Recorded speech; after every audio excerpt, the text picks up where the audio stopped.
Para dar cobertura a las otras opciones, genero otra cuenta. Esta es la cuenta Evidencias MFIC, esta es la otra cuenta que tengo. Y luego, tras 7 años de experiencia de la primera, pues bueno, tengo ahí un número de seguidores que no está mal para ser una cuenta exclusivamente médica y de repositorio de artículos, 1045 seguidores, que no está mal. Y luego he conseguido llegar a 80% de tweets que tuvieran un link y que fuera un link de calidad, ¿vale? Sin embargo, utilizando la otra cuenta en 1,5 años, pues he llegado casi a la mitad de las cosas, solamente que la otra cuenta pues es una cuenta un poco pues para congresos, para seguimiento y demás, ¿no? ¿Cuál es mi conclusión? Pues lo primero, que si trabajáis con blogs, sobre todo si es un blog personal, puede tirar para adelante, pero si es un blog en el que se comparten cosas y que hay varias personas que están publicando en el mismo, es muy, muy, muy complicado que tenga calidad y por lo menos que se puedan hacer una serie de publicaciones permanentes y de la misma calidad. Luego, que los médicos jóvenes, sorprendentemente, no necesariamente son los mayores usuarios ni de redes sociales ni de blog. Esto es una sorpresa que año a año nos vamos sorprendiendo. Y luego, que la red social pública Twitter permite el acceso libre a artículos con hashtag y por temática, y en este caso pues los teníamos almacenados. Sin embargo, en el blog pues pueden estar ordenados por fecha o por etiqueta. Mi sorpresa fue que hay gente que me conoce solamente por la diabetes, porque pongo muchas cosas de diabetes, y me dice, estoy aprendiendo diabetes contigo, cosa que me parece muy bien. Y luego también esto me sirvió para ser el community manager del grupo, de la Sociedad Española de Diabetes, a través de este blog también. Y bueno, pues que me parece bastante interesante que si, siguiendo un poco el hilo del doctor Piedra de ayer, pues que si realmente tienes artículos que te han gustado y que puedes aparecer en un sitio, pues bueno, se pueden almacenar en este sitio, que tienen un acceso público de momento, y que mi experiencia es que Twitter se abre en cualquier sitio de cualquier parte del mundo con poco que tengas de cobertura. Muchas gracias. Muchas gracias por tu participación, muy interesante. ¿Alguien tiene alguna pregunta? A mí me surgían dos preguntas. Los artículos que colocabas, dijiste que todos eran en abierto. Sí, procuro. Vale. Y lo otro era, ¿por qué crees tú que había tan poca cantidad de personas, colegas, compañeros, residentes, que tuvieran Twitter? Pues es una cosa curiosa, pero realmente la gente empieza en el Twitter, esto lo hemos estudiado ya a través de SED y en la SELELA, y es curioso porque la gente empieza, abre una cuenta, siempre motivada por algún curso que se da de redes sociales y demás, luego cuelga 3 o 4 cosas y luego lo que hace es seguir. O sea, la gente sigue, pero nunca genera información. El tema de Twitter es que es curioso porque realmente seguidores hay miles, de hecho si tú colocas una información da la vuelta al mundo y sin embargo pones encuestas, por ejemplo, que hemos utilizado también las encuestas para otras cosas, y a lo mejor te las ven 1000 personas y solo votan 3 o 4 o 5 y la han visto y han entrado. Yo creo que tener Twitter tienen, lo que pasa es que no lo usan y mucho menos publican y mucho menos todavía sigue habiendo ese miedo a retuitear, ese miedo a comentar, el miedo al debate. Al fin y al cabo Twitter es hoy se publica y mañana ha desaparecido. Yo creo que es la red más en donde va pasando más el tiempo y se va llevando todo. Sí.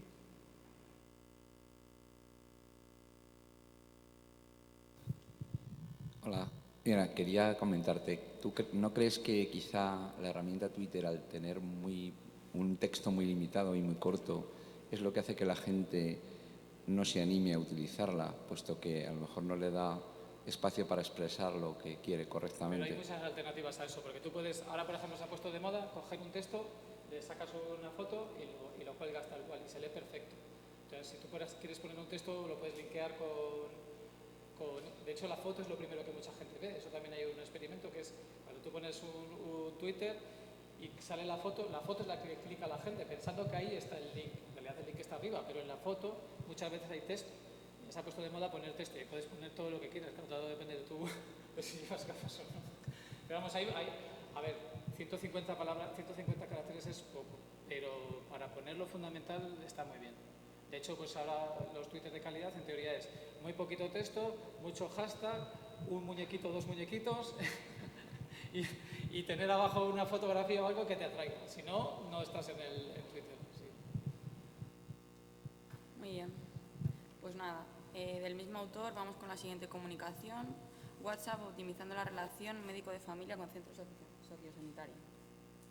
Bueno, esta es una cosa más personal, no tiene nada que ver con el anterior, pero bueno, también casi era mi propósito de venir al foro y es, bueno, pues contar esta experiencia.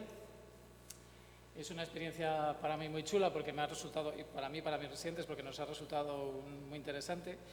Quería empezar un poco definiendo lo que es un centro sociosanitario, también entre comillas residencia de ancianos o personas mayores. En los centros sociosanitarios privados que atienden a pacientes válidos, nuestra comunidad, aquí en la Comunidad de Madrid, no están obligados a tener servicio médico o enfermera 24 horas, salvo que tengan más de 100 residentes. Son pacientes, personas con las mismas prestaciones que la cartera de servicios, y entonces el objetivo de ese trabajo era optimizar la relación entre yo, que soy el médico de estos pacientes, y el médico y la enfermera de la residencia de ancianos privada, que la tengo en mi cupo. Este es un centro sociosanitario que tiene pacientes válidos entre comillas, como pongo aquí, porque al final todo depende de la presión de la familia, 88 residentes en total. Está a 12 kilómetros de donde yo trabajo, en otro pueblo, la edad media es de 93 años, y el centro tiene una médico que, bueno, podría ser incluso propia del centro, que tiene 69 años y que atiende urgencias, demanda y burocracia, pues más o menos 3 horas, de 10 a 1, de lunes a viernes y los fines de semana. Y luego hay enfermeras en 2 turnos. ¿Vale? Esto es un poco resumen para contar lo que voy a contar. Cuando iniciamos el contacto, otro médico del equipo había dejado la residencia por saturación, una cosa que suele pasar con relativa frecuencia, pues entre otras cosas, si habéis tenido alguna residencia, pues sobre todo por las recetas, problemas burocráticos, te satura el cupo, te estropea todo el tema de los indicadores y la relación que había en ese momento era fundamentalmente con fax y mensajería y por teléfono, y nunca se había hecho ninguna visita en la residencia ni nada. El fax y la mensajería eran pues para intercambio de recetas, petición de material, para la petición de los pañales, partes de interconsulta, y el teléfono era para todo lo demás. Problema con el teléfono, pues que las interrupciones son súper frecuentes y que a veces te llamaban por teléfono, estabas en el centro, bueno, pues... Entonces yo cogí esta residencia, le di la vuelta y bueno, pues mantuvimos el fax y la mensajería para todo lo que sería confidencial y para los documentos más importantes, la vía telefónica también, según el tiempo, y luego hacemos una visita con el residente cada 15 días, en que hacemos una especie como de geriatra, hacemos una revisión de todos los casos que hay, problemas burocráticos y demás. Y bueno, el objeto de esta comunicación es el último, que era crear una vía extraordinaria, dado que estábamos a 12 kilómetros y no podía yo estar yendo y viniendo, ni estar continuamente pendiente del teléfono y demás, con WhatsApp. ¿Por qué con WhatsApp? Pues porque a mí me parecía que era un método que podía permitir que te llegara algún tipo de información, pero no tener por qué contestar sobre la marcha y que era imposible, o salvo que lo borraras intencionadamente, de que se te pasara. Con lo cual, pues a través de ahí pues empezamos a utilizarlo pues para alguna imagen de alguna cosa que había pasado en algún residente que quería que yo viera que no estaba la médico, para ver algún electro sobre la marcha, alguna analítica que había aparecido y tal, y sobre todo pues siempre respetando la confidencialidad, aunque el WhatsApp era entre la enfermera y yo del centro de salud. El número de consultas más o menos diarias de entre 3 y 5. Hemos llegado a hacer cosas pues desde mandarme qué tipo de recetas teníamos que hacer, también tenemos la receta electrónica pues para hacer alguna receta electrónica, alguna analítica de sangre y orina urgente, informes de alta del hospital que no se entendían, informes de especialistas, imágenes, la glucemia, el sintrón, tensión y otras cosas que podía ser. Aquí tenemos un caso que no sé muy bien, la señora de arriba tenía una celulitis, esa es cuando le salió, pues es que tiene la cara hinchada y no sé cuántos, pues mándame una foto, porque es claro, yo así no puedo. Y la segunda es cuando se le quitó, una úlcera que está yendo muy bien, que previamente había dado esta, aquí se dio una diacredianitis, un electro, bueno, son ejemplos, tampoco... ¿Vale? Y esto es un ejemplo de pues, cómo puede ser en el día a día. Llevo el sello, sí, porfa, la analítica de Natalia, dime la petición, hemograma perfil renal, o aquí, por ejemplo, ha fallecido, que también es una cosa que es interesante para saber, o hacer la receta depresiva. Conclusiones, pues que lo recomiendo a todo el mundo que necesite una vía de esta, porque la consulta se multiplica por mucho el tiempo, porque te evita interrupciones, porque incluso puedes no estar en la consulta y luego resolver la papeleta sobre la marcha. Aunque los SMS son los únicos que te garantizan la recepción del mensaje, porque los tics estos de WhatsApp no necesariamente significa que estés conectado, pero bueno, nunca nos ha fallado y nos ha permitido incluso trabajar, a lo mejor resolver los problemas al final del día o otro día cuando se puede leer el WhatsApp, ¿vale? Y estos somos los responsables. Muy bien, muchas gracias. ¿Alguna pregunta? Una sola pregunta.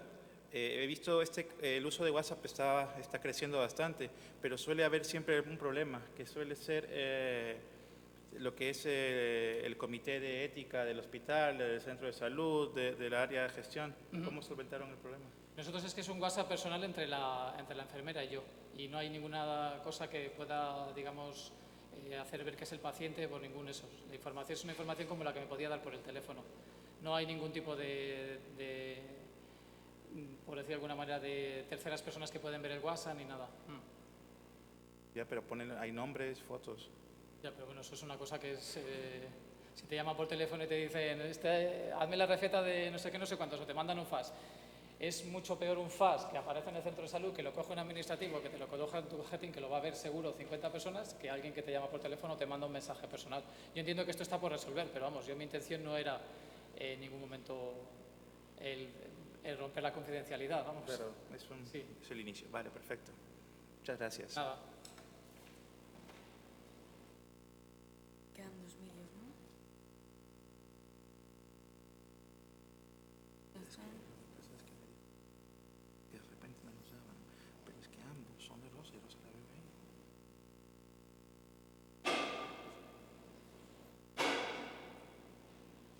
Ella tiene, ¿no?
Bueno, continuando con los casos, vamos a presentar la parte de lo que vienen a ser los casos clínicos por exposición con vídeos y damos paso ahora a nuestra compañera Rosa, que nos va a apoyar un poco en la parte de los dos casos. Hola, soy Rosa Mateos, médico de familia y coordinadora del proyecto Sexucablo en Vitoria-Gasteiz, Servicio Vasco de Salud.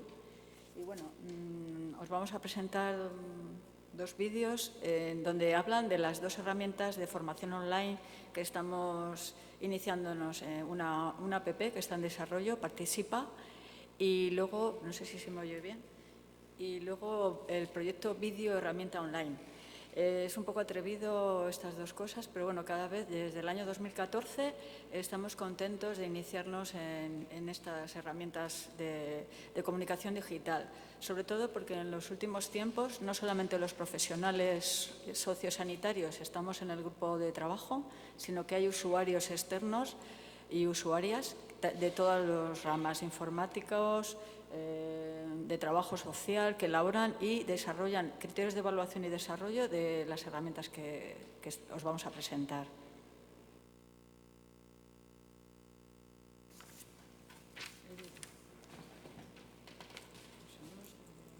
Sale ahí, ¿no? Bueno, está aquí. El vídeo es este, ¿no?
Tiene que ser con el micrófono. ¿Es algo que habéis creado y lo habéis puesto ya en marcha o estáis en proceso de ponerlo en marcha? Llevamos 2 años elaborando la herramienta BLO y de la misma manera el APP. La herramienta BLO ya lleva muchos años funcionando y de la misma manera queremos crear el APP. El APP yo creo que le vamos a dar la alternativa el 15 de junio en el curso que vamos a hacer online y presencial. La alternativa quiere decir que ya se pueda descargar en iStore, si no me equivoco. Siendo algo tan íntimo, ¿cómo habéis visto la respuesta de los pacientes, de los usuarios en este tema? En el blog, que ya lleva funcionando con las herramientas interactivas, detrás hay un equipo de 3 ginecólogos que contestan a las dudas, que ya llevamos 20.000 visitas del blog desde el año 2014 y las dudas y preguntas, respuestas realizadas, pues ahora no te sabría decir, pero ya son muchas. Entonces queremos la misma idea porque no cabe duda que todos vamos con el móvil a todos los lados. Entonces queremos crear, espero que sea tan excitante como el blog, aunque bueno, todo es muy caro en la vida y bueno, estamos poniendo nuestro granito de arena a todos. Bueno, que me pregunto, ¿cómo vais a difundir por ejemplo, el uso de la app? ¿Cómo habéis pensado para que sea extensivo a...? Aquí estamos la primera vez para difundirla y sobre todo, bueno, con la colaboración de nuestros responsables, le vamos a dar un empujón. Ya económicamente nos han dado alguna pequeña ayuda y bueno, intentamos publicarla en todas las intranets. Se me ha olvidado decir que detrás de esto está un equipo docente no solo de Servicio Vasco de Salud, sino de universidad. Hay profesores, estudiantes, ayuntamiento, sexólogos y bueno, os invitamos a todos a las próximas jornadas vía streaming. Pero sí queremos darle el lanzamiento el 15 de junio que viene. Que me parece muy interesante, que enhorabuena. Sí. Bueno, aquí hemos aprendido mucho el año pasado en Cáceres, ¿eh? Una última cosa, ¿y habéis pensado en extenderlo a otras ramas de la medicina, aparte de la ginecología, la sexualidad? Siempre nos preguntan lo mismo, pero como llevamos el trabajo asistencial, que vengan otros compañeros y trabajen bueno, ya hay muchas APPs en Osakidetza, en Servicio Vasco de Salud, respecto a crónico, respecto al tratamiento, respecto a carpeta de salud, en la consulta online. Yo tengo consulta online en la consulta, mediante una app de Osakidetza, pero bueno, ya desarrollar una es mucho trabajo. Entonces, sí, me lo han propuesto, pero pues no da el tiempo. Sí. Tengo que dar las gracias al compañero Guillermo Gredilla, que es el alma mater de esta aplicación y de este vídeo, está aquí atrás. Bueno, muchas gracias por la participación y vamos a pasar con la última, que viene a ser Formando en Microbiología Molecular, video como herramienta docente, también de Sexuca Blog.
Está en este momento clasificando los diferentes tipos de muestras para distribuir a las diferentes secciones de laboratorio de microbiología.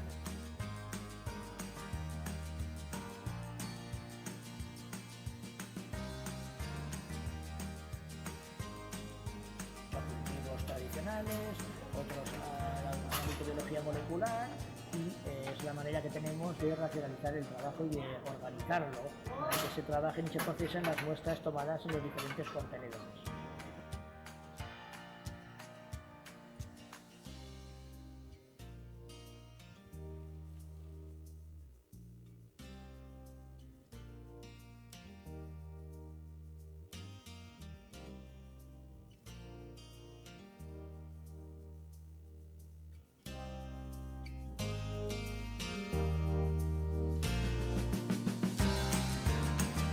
Pues el Maditop es una técnica novedosa en la que se diagnostican o se da nombre a los microorganismos a base de la destrucción con un rayo de alta energía sobre los microorganismos que han crecido en un cultivo, ¿no?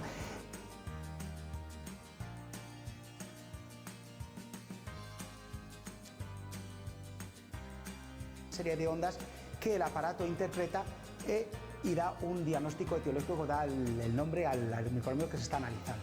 Este es un aparato llamado COVAS 4800 que se ocupa del diagnóstico a través de técnicas de biología molecular de diversos microorganismos. Bueno, siguiendo con las técnicas de biología molecular, nos encontramos ante otro tipo de maquinaria, un tipo de maquinaria que ya no es tan automatizada como la anterior.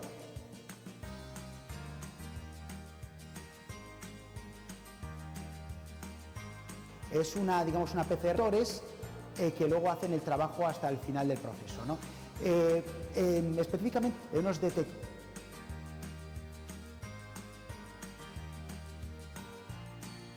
Esta máquina de aquí, por ejemplo, nos hace un antibiotipo para un gonococo en una muestra de un determinado paciente. La ventaja de nos ofrece este tipo de técnicas de manera simultánea como los otros aparatos de manera automatizada y también que permiten un abanico más amplio de detección de microorganismos por muestra.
Bueno, muchas gracias, Rosa. Por cuestiones de tiempo solo tenemos una pregunta más, si alguien la tiene.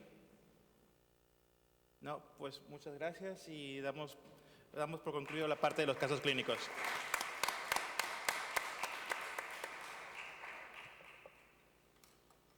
Y en breve vamos a comenzar con lo que sigue de la jornada. Muchas gracias.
No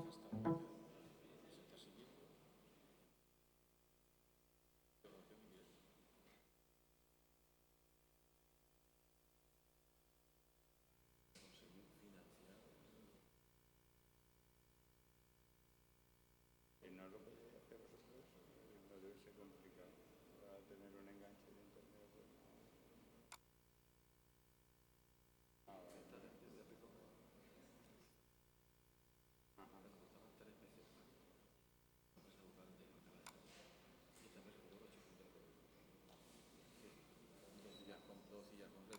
Ah, bueno.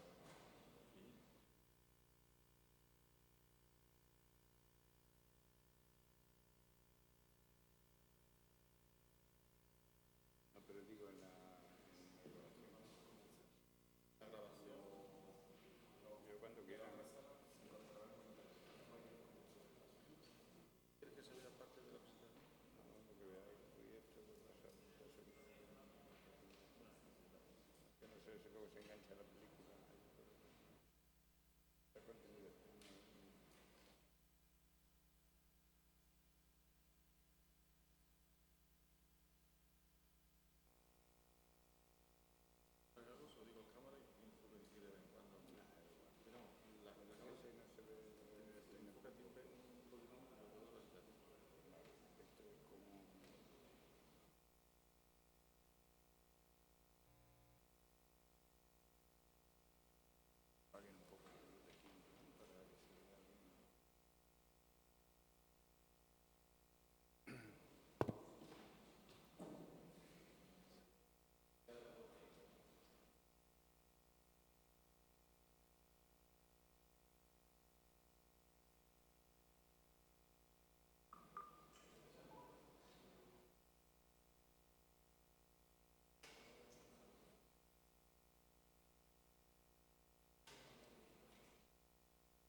Bueno, empiezo.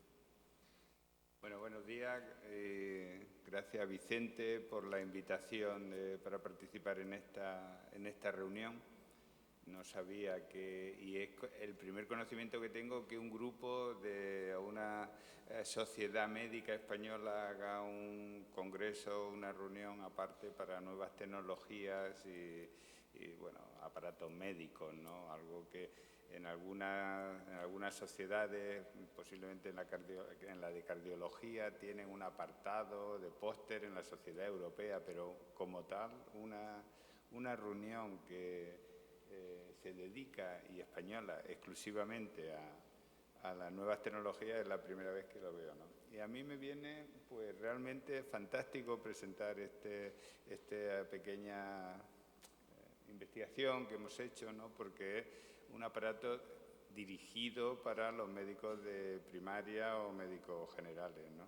Yo, aunque soy internista, pero también soy médico de familia y he trabajado mucho de médico de pueblo y realmente es mi vocación, ¿no? Lo que pasa es que lo vi tan complicado que me dediqué a algo más sencillo como era la medicina interna, ¿no? Bueno, trabajo en Cáceres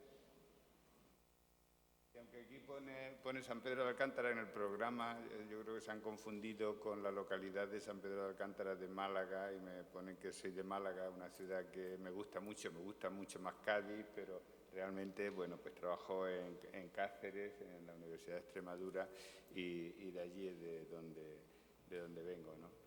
Bueno, evidentemente tengo que comunicar que hay un conflicto de interés con la presentación porque soy propietario de uno de los investigadores de la patente de este dispositivo. Voy a intentar ser lo máximo objetivo posible, pero claro, posiblemente creo que no lo lograré, ¿no? El aparato en cuestión, pues, un dispositivo muy sencillo, van a comprobarlo ahora, ¿no? Pero aún no está comercializado. Estamos a punto de, creo, de sacarlo, y el modelo actual es bastante próximo al comercial, ¿no? Está en evolución y mejoras, o sea, cada vez que realmente lo que tenemos son prototipos, según vas utilizando, vas encontrando ciertas posibilidades de mejora que te llevan muchísimo tiempo, porque la investigación pues, no es que sea en España, es que es en Extremadura, que siempre todo va mucho más lento, ¿no? Los resultados que le voy a presentar son preliminares y somos un pequeño grupo de investigadores. Realmente ahora mismo estoy yo solo, ¿eh? Porque el ingeniero que trabajaba conmigo, una empresa que nos quiso comprar la patente, directamente se lleva al ingeniero y me quedó allí, ¿no? O sea que somos pocos. Y toda la financiación con la que se ha desarrollado lo que le voy a presentar, pues se ha conseguido con becas competitivas, básicamente las becas de la Carlos III, ¿no? Y esto es lo más importante de esta reunión, es que estamos abiertos a cualquier sugerencia y posible colaboración, ¿eh? O sea que me ofrezco para cualquier comentario y cualquier posible estudio futuro para el desarrollo del dispositivo, ¿no? La aterosclerosis, ya saben que es la primera causa de mortalidad en el mundo occidental, ¿eh?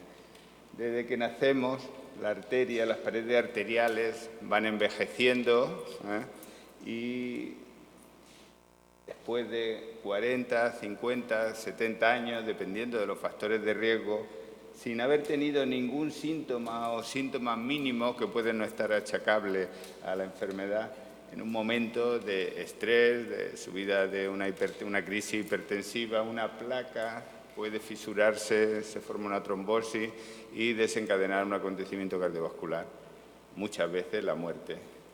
Y han pasado 50 años sin tener ningún síntoma, ¿no? Durante ese tiempo, ¿cómo localizamos a estos pacientes? ¿Cómo los identificamos? Pues lo habitual son las tablas de riesgo, que hay miles, bueno, miles no, pero hay para cada región, cada uno puede utilizar más o menos la suya, que se basan en la presencia de ciertos factores de riesgo y se puntúan dependiendo de la aparición en un individuo, y con esto establece la probabilidad clínica de que ese sujeto desarrolle un acontecimiento cardiovascular. Son unas tablas muy fáciles de usar, ¿eh? Se han adaptado para los distintos países, el sur de Europa, incluso para España. Pero la mala noticia es que son unas tablas malas, ¿eh? Aproximadamente la sensibilidad es de un 60%, ¿eh? Y esto es lo importante, que dos de cada 3 episodios vasculares entran en los pacientes que se consideran de riesgo bajo o moderado. Esto realmente son una evaluación bastante negativa de estas tablas, aunque tienen su utilidad, sin duda, porque todo lo que son de alto riesgo o moderado tiene otras herramientas para intentar reclasificarlo, pero aún así hay muchos de riesgo bajo en los que se descuida la atención, ¿no? Entonces, ¿qué es lo que se ha hecho? Pues existe una serie de investigaciones ya desde hace muchos años, ¿no? Y que se las trato de resumir aquí para intentar identificar estos sujetos que se debe considerar de alto riesgo de presentar un acontecimiento cardiovascular en el futuro. En la parte izquierda de la imagen aparecen varios de los biomarcadores, marcadores séricos, que se han propuesto como elevados o alterados y que predisponen a desarrollar un acontecimiento cardiovascular en el futuro, y ya les digo que la mayoría con éxito bastante pobre, ¿no? Estos son los biomarcadores, y en la parte de la izquierda pues ven las principales técnicas que ya están muchas en uso, también con relativo éxito, ¿no?, para identificar estos sujetos, como son la ecografía carotidia de alta resolución para ver la presencia de placas, el yin, el calcio coronario, la angioresonancia, o el ITB, el índice tobillo-brazo, que yo creo que ya no es que crea, ya no es un diagnóstico precoz, sino que es un diagnóstico tardío de una enfermedad vascular. Y dentro de estas técnicas pues está una que en España utilizamos poco, pero se usa bastante en los países asiáticos, en Corea, Japón, y que es la medición de la velocidad de la onda de pulso, ¿no? ¿Qué es la velocidad de la onda de pulso? La velocidad de la onda de pulso, ya saben todos ustedes que la circulación, el bolo de sangre, no circula de una manera continua, sino que va en pulsos. Cada latido cardíaco lanza un bolo de sangre que distiende las grandes arterias, amortigua este latido, esta fuerza brutal con que sale el torrente sanguíneo y simultáneamente, a la vez que la distiende por las líneas de Frank-Starling, contrae y facilita la distribución de la sangre por toda la economía, ¿no? ¿Qué pasa? Si las arterias son jóvenes, tan elásticas, se distienden sin problema, mientras que cuando están enfermas, endurecen y no distienden adecuadamente. La velocidad de onda de pulso, no sé si no funciona bien, no coge la pantalla. La velocidad de onda de pulso en esta situación, cuando las arterias también circulan a una velocidad determinada, ¿no? Pero cuando las arterias están enfermas, no distienden, no amortiguan la salida y va mucho más rápido la onda de pulso, y esto pues se puede medir, ¿no? Y te hace idea de cómo se encuentran de enfermas las grandes arterias, ¿no? Y este es el objetivo, la base de la velocidad de onda de pulso. ¿Y cómo se mide la velocidad de onda de pulso? En teoría sería desde la salida del corazón hasta su detección, normalmente en la arteria ilíaca, desde su salida hasta aquí, mides el tiempo que transcurre y de la distancia. La velocidad de onda de pulso es la distancia partido por el tiempo.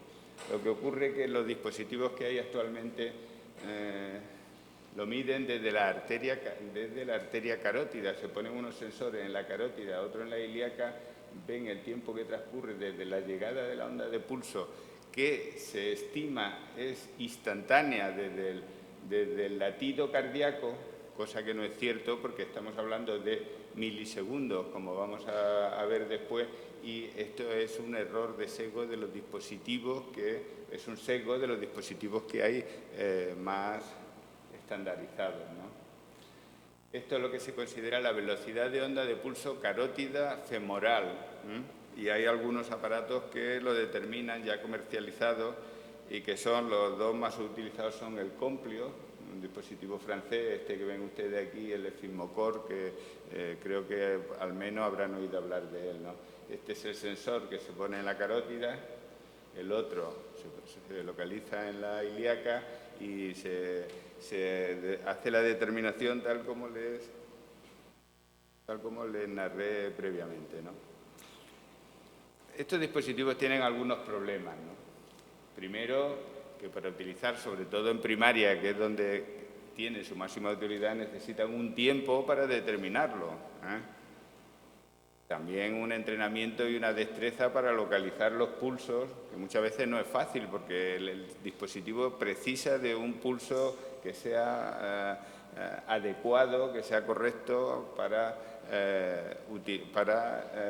hacer las determinaciones. Y también, aunque parece una tontería, se deben tomar los pulsos inguinales a alguien que llega a la consulta, y debes tumbarlo en la camilla, y siempre hay un cierto pudor por estar enreándole allí en la zona pudenda, ¿no? También otro problema adicional es la medición de las distancias.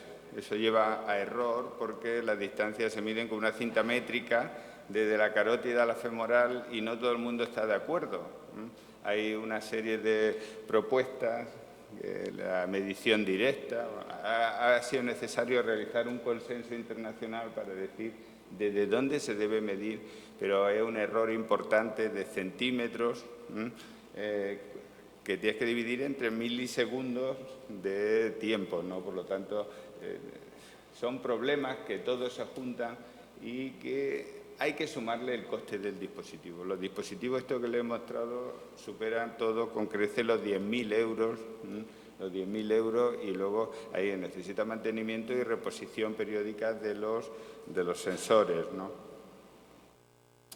Por lo tanto, esto ha condicionado mucho que no se empleen en la práctica clínica. Básicamente, nuestro sistema de salud, los sistemas de salud coreano y japonés, como es entre medicina privada, medicina cubierta por su sistema social, pues los médicos suelen comprar el aparato como inversión y se utiliza con bastante asiduidad en las consultorios de medicina general.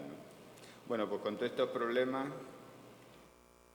nosotros voy a contar un poco cómo surgió la idea, ¿no? Porque fue sobre el año 2014, 2015 creo. Estábamos trabajando, investigando la medición del ITB, comparando la medición con un método oscilométrico, el dispositivo normal, comparándolo con el ecodoppler, ¿no? Bueno, resultó que salía mejor, lo comparamos con el gol estándar de la arteriografía, paciente que se le iba a hacer arteriografía y ven que el método oscilométrico tiene un área bajo la curva bastante superior, aunque no es significativo porque el número de pacientes, el intervalo de confianza era grande y salió que no había significación estadística, pero sí que tenía más sensibilidad, ¿no? Entonces nos preguntamos, ¿esto es del oscilómetro qué es, no? Y realmente pues compramos un aparato de una superficie comercial, lo abrimos y vimos cómo se toma la tensión con un oscilómetro, ¿no? Y es muy simple, ¿no? Realmente hay un inflado de un manguito que se desinfla de manera controlada y sabiendo la presión en cada momento, ¿no? Y simultáneamente el sensor del oscilómetro lo que traduce son los latidos cardíacos que pasan por el punto arterial en el que está realizando la determinación, ¿no? El punto máximo coincide con una presión arterial y 2/3 y 1/3 hacia la derecha pues serían la presión arterial sistólica y la diastólica. Lo único que hay que hacer es transformar este estímulo mecánico en eléctrico y manipularlo, ¿no? Y esto es lo que se nos ocurrió. Dijimos, bueno, pues si ponemos un oscilómetro, un manguito de presión en el brazo, cogemos la onda de pulso cuando llega, otro en la pierna, cogemos la onda y cuando sale del corazón, pues le acoplamos un electrocardiograma. Y con el electrocardiograma tenemos la onda R, que es lo que más se identifica con mayor seguridad el tiempo que pasa desde la salida del corazón de la onda R hasta la llegada de la onda de pulso a la pierna y al brazo, tenemos el tiempo. Las distancias pues las medimos, como se hace con los métodos normales, y esto nos permite pues, calcular la velocidad de onda de pulso y lo llevamos a la aplicación, ¿no? Le pusimos un manguito de presión en la pierna, otro en el brazo, un electro, el sistema electrónico para captar estas ondas, estos estímulos, se pasa a un ordenador con un programa que es como el Office para la electrónica, el LabVIEW, y tenemos una serie de resultados. Lo único que nos hace es traducir estos estímulos en ondas eléctricas que podemos estudiarla, ¿no? Y procesamos la información. Y esta es la base del dispositivo. Así que, bueno, pues nada, hicimos una placa de presión, otra del electro, otra que coordina y un aparato una tarjeta de adquisición de datos que te lo pasa al ordenador y trabajamos, ¿no? Y estos son datos ya de nuestros dispositivos, ¿no? Lo que ve realmente el electro, la onda del brazo, la onda de la pierna, y podemos manipular y hacer lo que queramos, ¿no? Ahora ya podemos hacer lo que queramos. Entonces lo que decidimos que es lo que hacen la mayoría de los dispositivos, es en el momento que llega la onda, es decir, en el inicio de la onda, este punto es donde vamos a tomar la medida de tiempo de llegada de la onda al punto de medición, ¿no? Y este es el display del aparato, del primer prototipo que hicimos, ¿no? Lo que te muestra es el electrocardiograma, la onda de pulso que registramos, ¿no?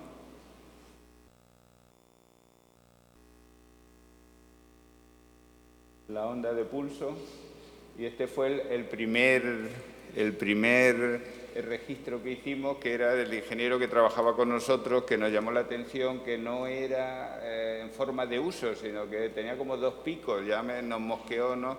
Resulta que el ausculto tenía un soplo de insuficiencia aórtica y finalmente el hombre tenía un Marfan, ¿no? O sea que también te permite, te orienta que puede tener ciertos problemas cardíacos el sujeto, ¿no? Bueno, pues esto ya un poco lo que le comentaba antes.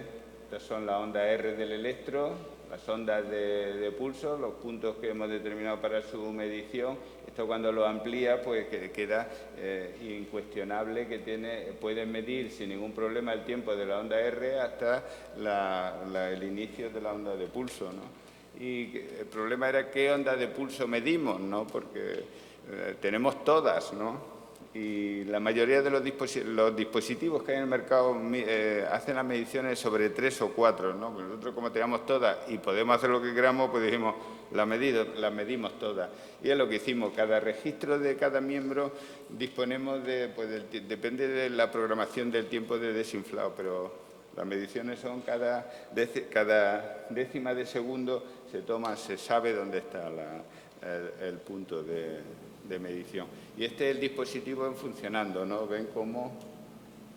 Ven arriba, está el electro, este es el inflado, la presión está inflando, y estos son los artefactos que transmite el inflado. Esto es uno normal, ¿no? Una medición normal de la presión, ¿no? Aquí ya he dejado el inflado, lo hemos programado más o menos a 180, va bajando la presión de manera... Bueno, el tiempo de desinflado también lo ponemos el que queremos, ¿no? Empiezan a insinuarse ondas de pulso, ven ya aquí, 120 más o menos la presión que tenía el sujeto, y todo esto lo está grabando, ¿no?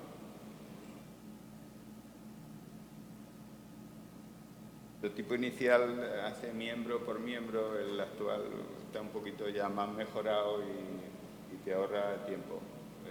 Es así de simple el sistema, ¿no? Luego te pregunta, como estás viendo la imagen, te pregunta si está de acuerdo con la medición, si hay artefactos, si hay algún problema, y digamos que la interacción con el dispositivo es muy amigable y puede ordenarle que siga con el estudio del paciente o volver a repetir o manipular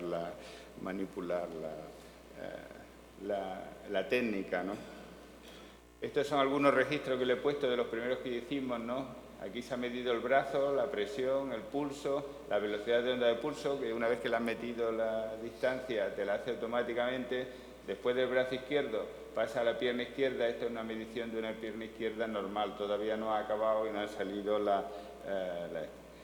salido los resultados de las mediciones, las variables que medimos, ¿no? Esta es un paciente que tiene una estenosis de la pierna izquierda. Todavía no han salido las variaciones, pero ven el pulso, la onda de pulso prácticamente hay una diferencia ostensible, ¿no? Este paciente, además el ITB, que también lo calculamos, te va a salir sin ningún problema. Este otro paciente, pues que tenía una estenosis de la pierna, prácticamente no detectas pulso y estaba pendiente de cirugía, ¿no? De una técnica de revascularización. De un sujeto que encontramos que en el brazo tenía unas presiones muy bajas, 90, tenía en el otro brazo 15, 154, 99, ven que la onda de pulso, esto es algo poco habitual, ¿no? Y establecimos que se estudió el paciente de una estenosis de la subclavia y realmente lo que tenía era un síndrome del robo de la subclavia. Como era diestro, cuando tenía algún ejercicio intenso con el brazo, perdía conocimiento y nos puso sobre la pista el estudio con el BOPI. Este es el dispositivo, el prototipo inicial que estudiamos, la salida de los electros, las dos bombas de inflado, el sistema electrónico y, bueno, pues de momento lo tenemos conectado a un ordenador donde hemos hecho el programa que hace todas estas mediciones, ¿no?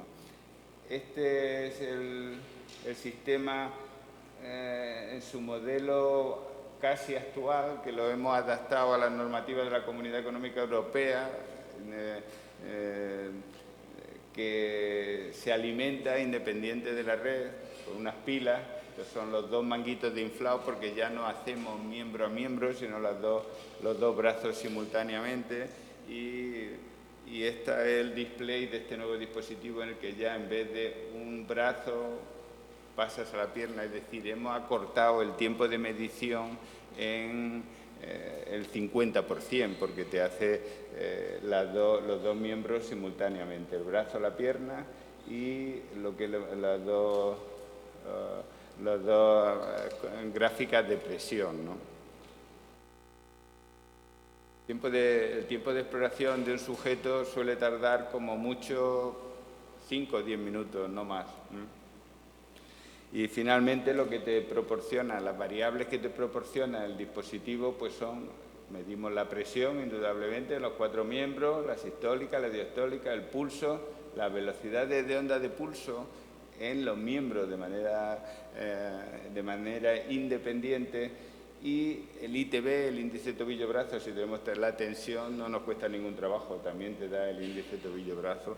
Y luego una serie de variables, que una de las singularidades de este aparato, que te permite hacer una serie de índices, como es la sumatoria, el ITB de onda de pulso, o la diferencia de la velocidad de onda de pulso en la pierna respecto al brazo.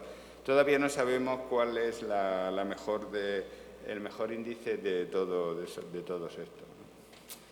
En definitiva, como el aparato lo que mide es la velocidad de onda de pulso y el índice tobillo-brazo, pues no nos hemos quebrado mucho la cabeza y lo hemos llamado BOPI, velocidad de onda de pulso ITB. ¿Y qué hemos hecho con él, no? Pues lo primero que hicimos era ver si las mediciones de la onda de pulso pues son correctas. Entonces lo comparamos con las mediciones de onda de pulso con cateterismo, es decir, a los pacientes que se les hace un cateterismo porque tenían un infarto, y a los sanos porque tenían alguna arritmia y le van a hacer alguna ablación del nodo o algo por el estilo, pues le medíamos la velocidad de onda de pulso en el brazo, en la humeral. Son registros intravasculares. Como le tenemos monitorizado, nosotros hemos establecido la V1 y se mide el tiempo y la distancia de manera igual, ¿no? Y nuestro aparato pues realmente tiene una concordancia bastante buena comparado con las mediciones intravasculares. No es perfecta, pero creemos que lo que no es perfecto es la medición de la onda de pulso con el cateterismo, porque realmente coges 4 o 5 ondas, mientras que nosotros las medimos todas. Y hemos comprobado que en el cateterismo, cuando hay una diferencia de tiempo bastante considerable entre una onda y otra en sus mediciones, y es porque el músculo cardíaco no siempre proyecta a la misma velocidad el chorro de sangre, ¿no? Bueno, también hemos hecho los coeficientes de correlación, la reproductibilidad de intra e interobservador, que bueno, no es perfecta, pero no está mal, bastante adecuada y equiparable a otros aparatos biomédicos, ¿no? Luego hemos visto que otras variables de rigidez arterial o de riesgo vascular, como es el grosor de la íntima media, la carótida femoral o el CAVI, que son los más utilizados por los asiáticos, pues nuestro aparato, la media de las piernas, la suma de las velocidades en los brazos y las piernas, pues realmente el área bajo la curva, aunque parece inferior, pero es bastante próxima a los aparatos convencionales, ¿no? ¿Y es útil clínicamente? Pues en un grupo de sujetos, me parece que eran casi 300 pacientes, esto ya se publicó en el 2014, casi 300 pacientes que se habían estratificado por su riesgo vascular, inicialmente por las tablas, el SCORE, ¿no?, pero luego reestratificados por el estudio de ecografía carotidia, y si se disponía de la carótida femoral, pues así. O sea que la mejor estratificación posible con los medios actuales, pues nuestro dispositivo tenía significación entre cada grupo, ¿no? También lo hemos comparado con otras medidas de otras técnicas de estudio de aterosclerosis. Esta se hizo con el calcio coronario y vimos que también tiene correlación las mediciones de la onda de pulso en la periferia con el BOPI con la cuantificación del calcio coronario. Aunque son territorios arteriales diferentes, por eso la correlación no es perfecta. Uno puede tener las coronarias bien y tener rigidez arterial porque va a desarrollar aterosclerosis en otros territorios en el futuro y existe correlación. En este caso, el índice que se correlacionó fue la diferencia de la velocidad de onda de pulso en la pierna respecto al brazo. También, estos son datos no publicados, pero en los cuales se han hecho alguna tesis doctoral, hemos visto que esta diferencia se correlaciona tiene una correlación bastante aceptable con la medición central, con el Complior, con la velocidad de pulso entre la carótida y femoral, y que también se correlaciona con el índice de tobillo-brazo. Esta ha sido otra tesis doctoral que todavía pues, está en base, está revisándose para publicaciones, ¿no? Uno de los inconvenientes que ya le comenté que tienen estos dispositivos es la medición de las distancias, que te puede llevar a error, porque la anatomía, además de los sujetos, aparte de la probabilidad de error que puedes cometer en la medida del operador con la cinta métrica, es que el paciente pues tenga un abdomen prominente y le estés aumentando la distancia, y son errores importantes en la velocidad de onda de pulso. Entonces, lo que nosotros hemos hecho ha sido una fórmula antropométrica que estima la distancia desde la salida del corazón hasta la situación en donde normalmente ponen los manguitos, y la hemos comparado con las medidas manuales. Es decir, esas fórmulas matemáticas, que no nos las hemos inventado nosotros, sino que utilizan un grupo japonés, y ellos son bastante diferentes a nosotros, aunque no tanto como en Extremadura, porque ven la correlación que tienen, ¿no? Teníamos dos posibilidades de actuar en este problema de la medición. Uno era incorporar una cámara y un programa de medida que te dijera exactamente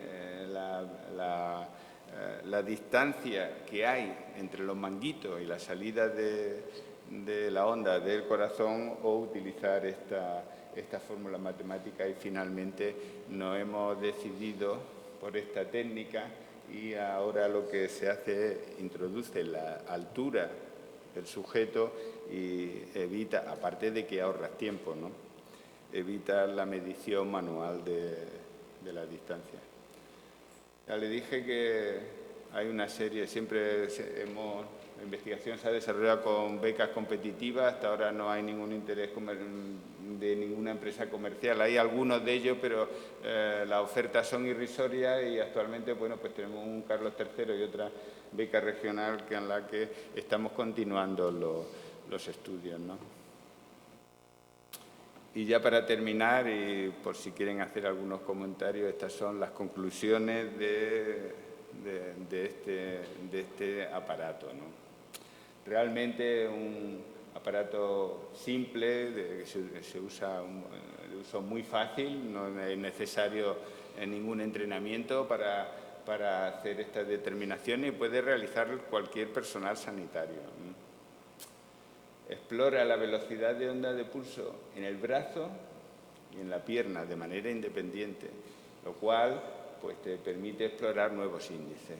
El ITB de velocidad de onda de pulso, la suma, la recta o o hacer algún tipo de ecuación que te compare la velocidad de onda de pulso en las piernas, que ya saben todos ustedes, envejecen más rápidamente o se afectan con mayor probabilidad de la aterosclerosis que los brazos, que suelen estar más protegidos y que envejecen mucho más tarde, y que esto además tendría una potencial utilidad en el sentido de que no precisaría de tablas de comparación por edad y sexo, sino que tú estás comparando el envejecimiento de la arteria de las piernas con el envejecimiento que debería ser más próximo al fisiológico de ese sujeto, ¿no?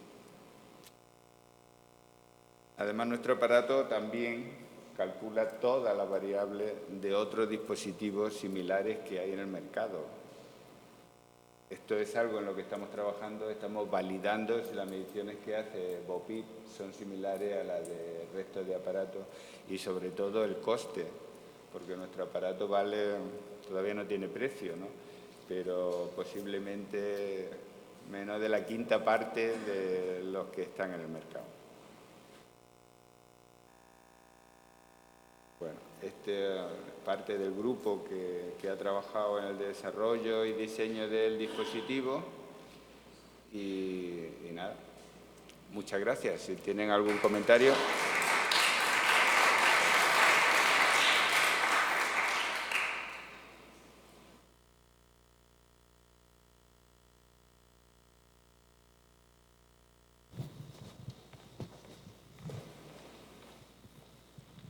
Hola, buenos días. Jesús Vergara, médico de familia de Almería, Andalucía.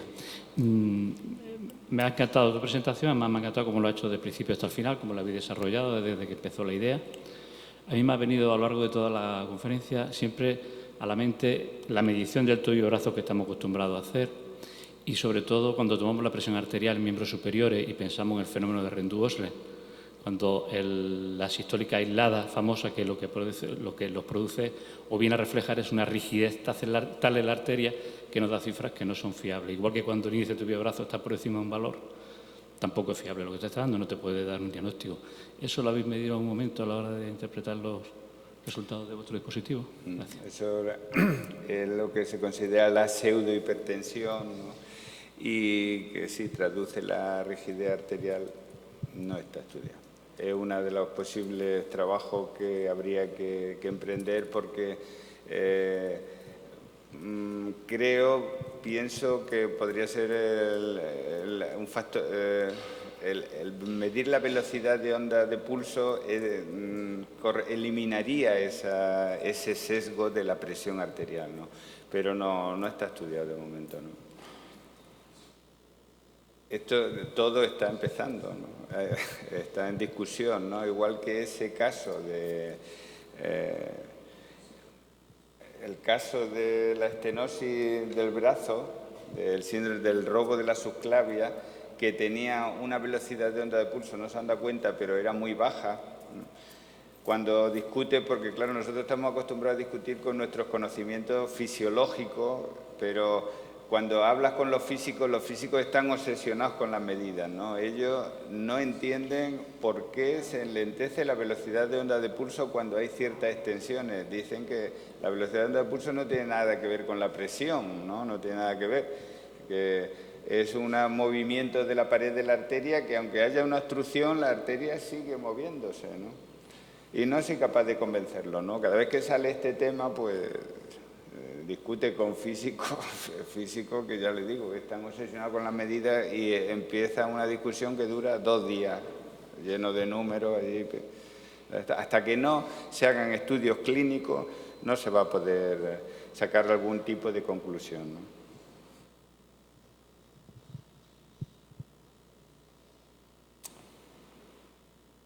Bueno, ¿alguna pregunta más o comentario? Muchas gracias.